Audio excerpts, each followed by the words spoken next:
నమస్తే ఫ్రెండ్స్, ఎలా ఉన్నారు అందరూ? ఈరోజు మనం భువనగిరి కోట గురించి అయితే తెలుసుకోబోతున్నాం.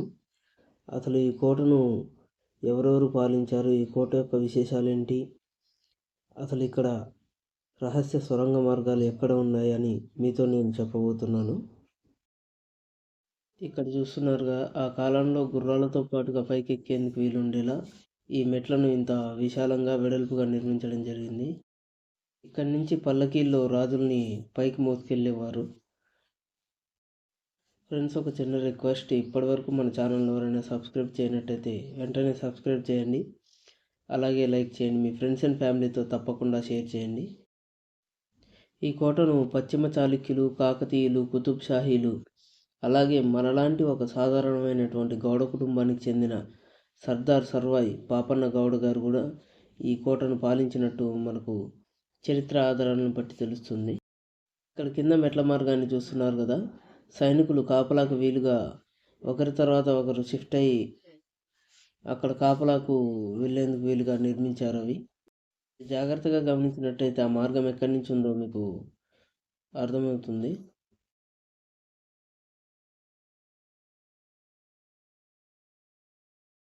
ఇది కుతుబ్ షాహీల కాలంలో నిర్మించినటువంటి ద్వారం. అప్పట్లో ఈ ద్వారాన్ని ఇనుప ద్వారం అని చెప్పేసి పిలిచేవారట.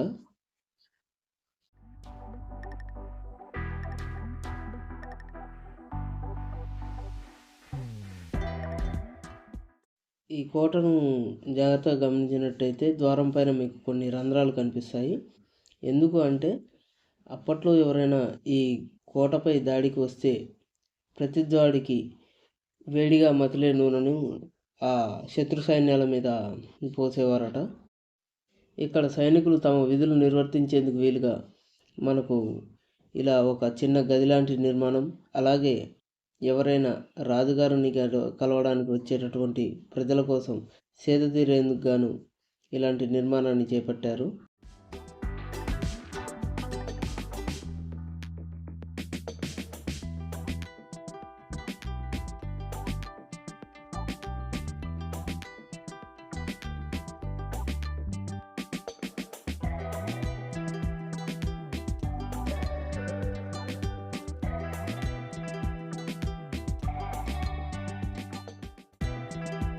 కోటను 10వ శతాబ్దంలో పశ్చిమ చాళుక్యులచే అయితే నిర్మించబడింది.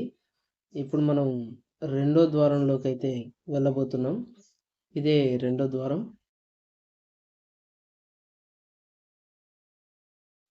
4వ త్రిభువనమల్ల విక్రమాదిత్యుల వారిచే ఈ కోట నిర్మాణం అయితే చేయడం జరిగింది. అప్పట్లో వారి పేరు మీదే ఈ కోటని త్రిభువనగిరి అని చెప్పేసి పిలిచేవారు. కాలక్రమేణా ఇప్పటి భువనగిరిగా పిలువబడుతుంది. ఇక్కడ చూసుకున్నట్టయితే సైనికులు తమ విధులను నిర్వర్తించేందుకు వీలుగా ఈ నిర్మాణాన్ని చేపట్టారు.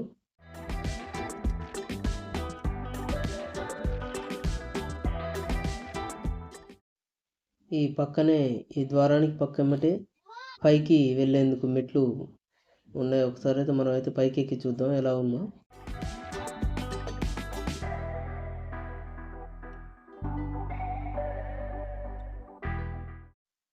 ఇదిగోండి, ఇక్కడ పైకి ఎక్కాము మనం అయితే.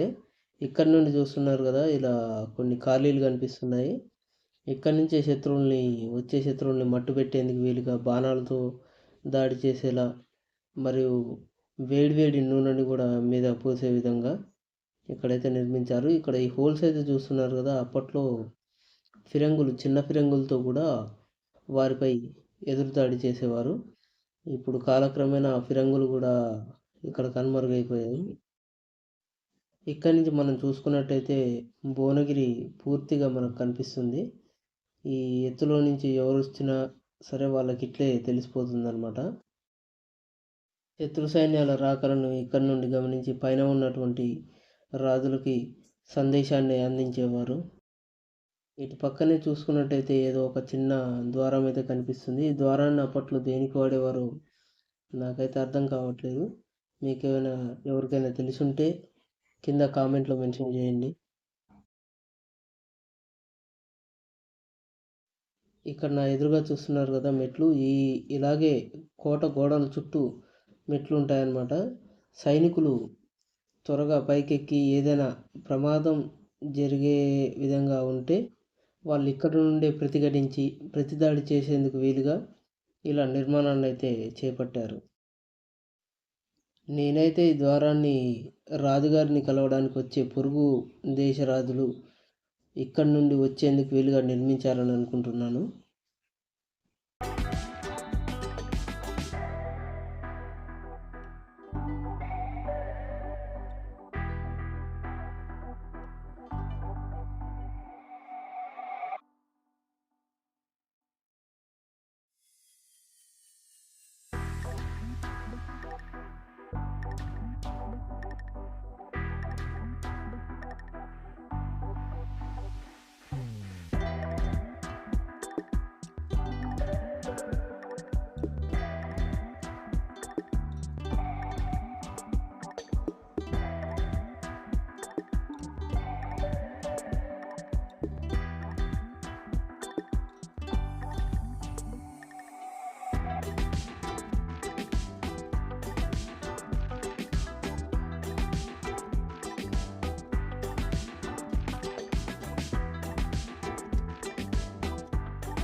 ఇక్కడ చూసుకున్నట్టయితే మనకి ఇంకో ద్వారం కనిపిస్తుంది.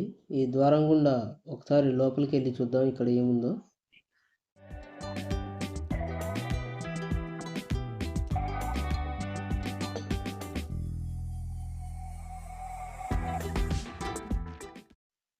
ఇదిగోండి మనకి ఇక్కడ కనిపిస్తుంది చూసారా, ఇదే ఒక రహస్య సొరంగ మార్గం అన్నమాట. ఇప్పుడైతే ఇది ప్రస్తుతం వాడుకలో లేదు, లోపలికి వెళ్ళి చూసేందుకు వీలుగా కూడా లేదన్నమాట.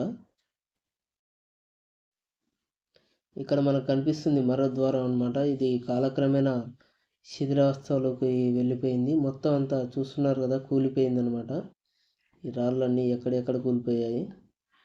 పైన చూసుకున్నట్టయితే మనకు ఏదో పైన కప్పులా కూడా ఉన్నట్టుగా అర్థమవుతుంది, కానీ మొత్తం అంతా శిథిలం అయిపోయింది. చూస్తున్నారు కదా ఎలా ధ్వంసం అయిపోయిందో అంతా.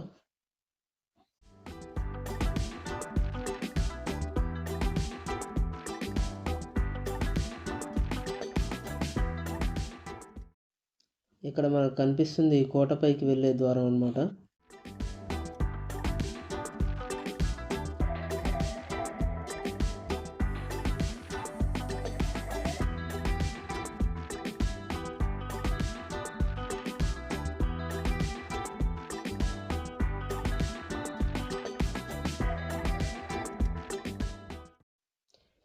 ఇక్కడ మీరు చూసినట్టయితే కొద్ది భాగం ధ్వంసం అయితే దీన్ని మళ్ళీ పునర్నిర్మాణం చేసినట్లుగా అనిపిస్తుంది.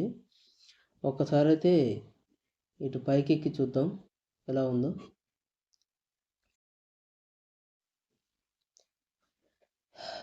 ఇక్కడైతే చూస్తున్నారు కదా, మీకు ఒక చిన్న బంకర్ లాగా కనిపిస్తుంది. మొత్తం దీన్ని రాళ్ళతో పూర్తి చేశారు. ఎందుకంటే ఇక్కడి నుండి ఆ సొరంగ మార్గానికి మనం వెళ్ళేందుకు వీలుగా ఒక ద్వారం ఉంటుంది. కింద మనకైతే చూసుకున్నాం కదా సొరంగ మార్గం, ఆ సొరంగ మార్గంలోకి వెళ్ళేందుకు దారి ఉంటుంది. ఎందుకంటే సైనికులు ఇటు నుంచి వచ్చేటప్పుడు పైకి వచ్చేటప్పుడు వాళ్ళకు ప్రతిదాడి చేసేందుకు వీలుగా ఆ వెనుక నుండి వెళ్ళి వాళ్ళని ఒకేసారిగా భయభ్రాంతులకు గురి చేసేవారు అనమాట.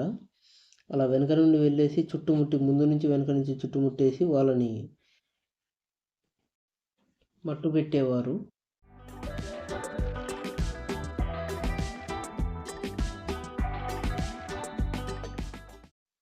ఇక్కడ చూస్తున్నారుగా కొద్ది భాగం ధ్వంసమైనట్టుంది. కొన్ని రాళ్ళలా కనిపిస్తున్నాయి, కొన్ని వచ్చేసి సున్నంలా కనిపిస్తుంది చూసారా.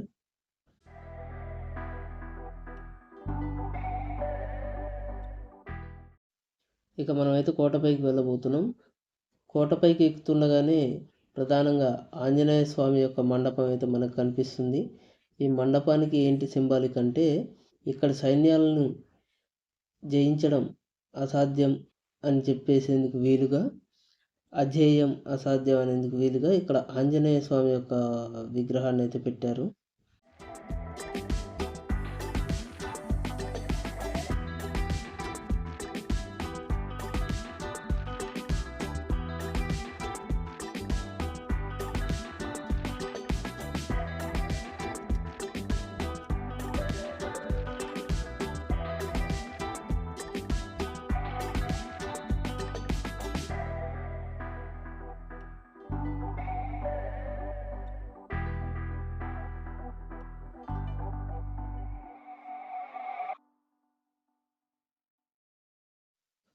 ఇక్కడ ఏముందో ఒకసారి వెళ్ళి చూద్దాం.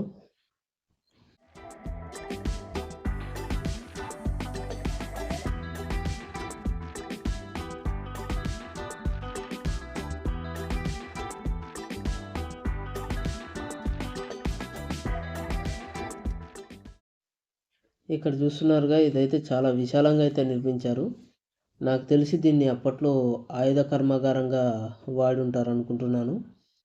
ఎందుకంటే ఇక్కడ పొగ లాంటిది ఏమైనా పెట్టినా, అంటే మంట పెట్టినా కూడా అక్కడి నుంచి పొగ వెళ్ళేందుకు వీలుగా పైన రంధ్రాలు ఉన్నాయి. ప్లస్ అవి న్యాచురల్ లైటింగ్కి కూడా ఉపయోగిస్తుండొచ్చు అప్పటి కాలంలో. చూస్తున్నారు కదా, ఇలా అయితే ఉంది. చిమ్నీ లాంటి నిర్మాణంతో కూడి ఉందన్నమాట. అందుకని నేను మామూలుగా ఆయుధ కర్మాగారం అయ్యి ఉండొచ్చు అనుకుంటున్నా. ఇదిగోండి, ఇక్కడ పైన కూడా ఒకటి ఉంది చూడండి. ఇదిగోండి ఇలా.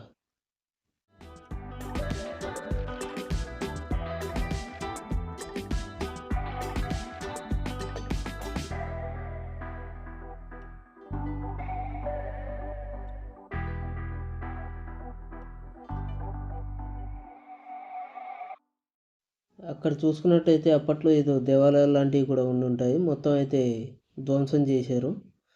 ఇప్పుడు ప్రస్తుతానికైతే ఇలా కనిపిస్తుంది.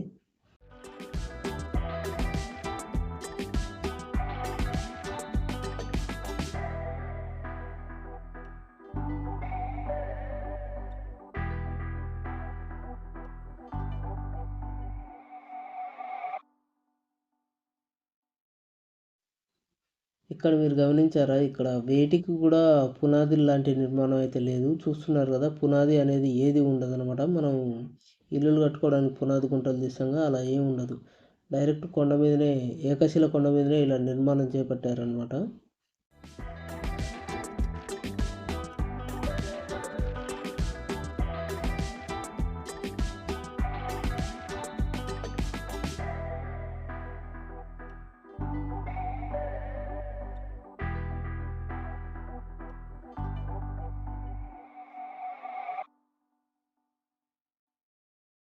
ఇప్పుడు మనం పైకెక్కేది ఇక్కడ నుండి సైనికులు ఫిరంగులతో, పెద్ద ఫిరంగులతో దాడి చేసేందుకు వీలుగా ఇలాంటి ఒక బంకర్ నిర్మాణం అయితే ఉందన్నమాట.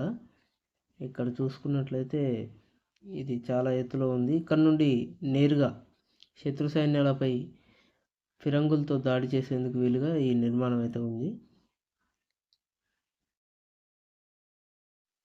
ఇక్కడ మనం చూసుకున్నట్టయితే పెద్ద హాల్ లాంటి నిర్మాణం మనకు కనిపిస్తుంది. ఈ హాల్ లాంటి నిర్మాణాన్ని అప్పట్లో ధాన్యాగారంగా, అశ్వశాలగా, సైనికుల శిబిరంలాగా కూడా వాడేవారు. కాలక్రమేణా ఇది కుతుబ్ షాహీలు కూడా పాలించారు కాబట్టి అప్పట్లో వారు తమపై దాడి చేయడానికి వచ్చే శత్రు సైన్యాలను బంధించి ఇక్కడే ఉంచేవారు. ఇక్కడ మనం చూసుకున్నట్టయితే పూర్తిగా పైకప్పు ధ్వంసం అయిపోయింది. మీరు అయితే చూడండి ఒకసారి. చూడండి, అప్పట్లో పైకప్పును మొత్తం గులకరాయితోటి నిర్మాణం చేశారు. ఎలా ఎంత మందంగా పోసారో చూడండి.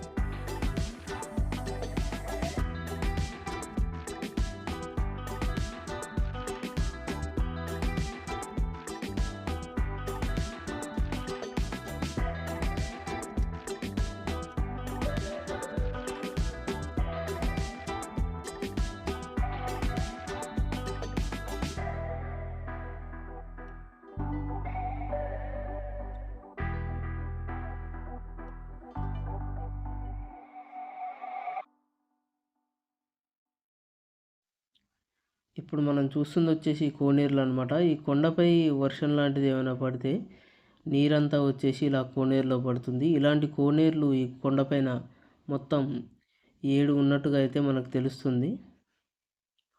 ఇక్కడి నుంచి చూస్తున్నారుగా స్ట్రైట్గా పై వరకు కోనేరులు ఉంటాయన్నమాట. సేమ్ ఇదే విధంగా ఉంటాయి కోనేరులు. మొత్తం 7 కోనేరులు ఉంటాయి. కింద ఇక్కడ ఉంటాయి, ప్లస్ పైన కూడా ఉంటాయి అన్నమాట ఒక 2 కోనేరులు.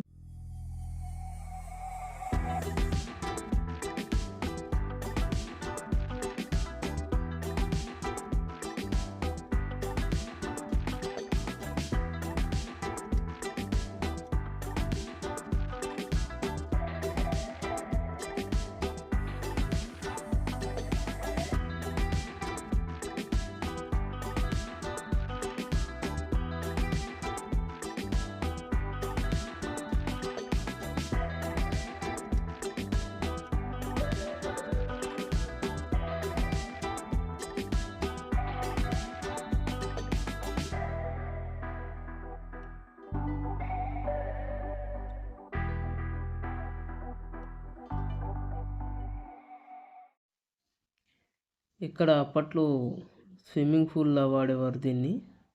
ఇక్కడ చూస్తున్నారు కదా.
ఇక్కడ పైన పడిన వాటర్ వెళ్ళేందుకు వీలుగా నాలాల లాంటి నిర్మాణం కూడా ఇక్కడ కనిపిస్తుంది. ఇవి వచ్చేసి అప్పట్లో మంచినీళ్ళ తొట్టెల్లా వాడేవారట. పైకి వెళ్ళడానికి ఇక్కడ దారి కనిపిస్తుంది. ఒకసారి అయితే మనం పైకి ఎక్కి చూద్దాం. ఒక్క మనిషి ఒక్కసారి వెళ్ళే విధంగా ఈ నిర్మాణం అయితే ఉంది. చాలా సన్నని ద్వారం. ఇలాంటి అనేకమైనటువంటి నిర్మాణాలే ఈ కోట గోడల్లో దాగి ఉన్నాయి.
ఇక్కడ అప్పట్లో ఎన్నో ఫిరంగులు ఉండేయట. కాలక్రమేణా ప్రస్తుతానికైతే ఇక్కడ ఒకే ఒక ఫిరంగి మాత్రం మిగిలింది. కొన్ని దొంగతనం చేయబడ్డాయి, కొన్ని అయితే కనుమరుగైపోయాయి. అలా ఈ వీడియోకి ఇంతే ఫ్రెండ్స్. కొత్త వాళ్ళు ఎవరైనా చూస్తున్నట్టయితే సబ్స్క్రైబ్ చేయడం మాత్రం మర్చిపోకండి. లైక్ చేయండి, అలాగే ఫ్రెండ్స్ అండ్ ఫ్యామిలీతో షేర్ చేయండి. మళ్ళీ వచ్చే వీడియోలో కలుసుకుందాం. అప్పటి వరకు సెలవు.